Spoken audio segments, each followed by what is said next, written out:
بسم اللہ الرحمن الرحیم۔ جو چیز بغیر سوال و حرص کے ملے اس کا قبول کرنا۔ حضرت عائذ بن عمرو رضی اللہ تعالی عنہ سے روایت ہے کہ رسول اللہ صلی اللہ علیہ وسلم نے فرمایا، جس شخص کو بغیر سوال اور بغیر اشراف کے کوئی کھانے پینے کی چیز پیش کی جائے تو اسے اس چیز کے ذریعے اپنا دسترخوان کشادہ کر لینا چاہیے، اور اگر وہ اس سے بے نیاز ہو، اس چیز کی اس کو ضرورت نہ ہو، تب بھی واپس نہ کرے بلکہ اسے کسی ضرورت مند کے پاس بھیج دینا چاہیے۔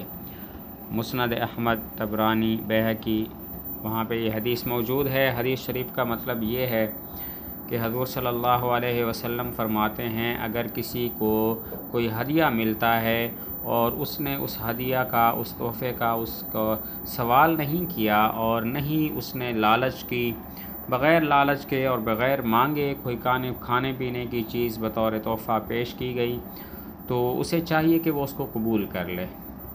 اگر اس کو اس کی ضرورت نہ ہو، بے نیاز ہو، تب بھی قبول کر لے اور اسے وہ کسی ضرورت مند کے حوالے کر دے۔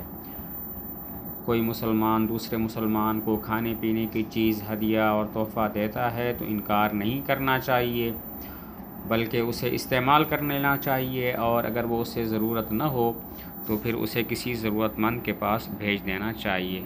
اللہ تعالی عمل کی توفیق عطا فرمائے۔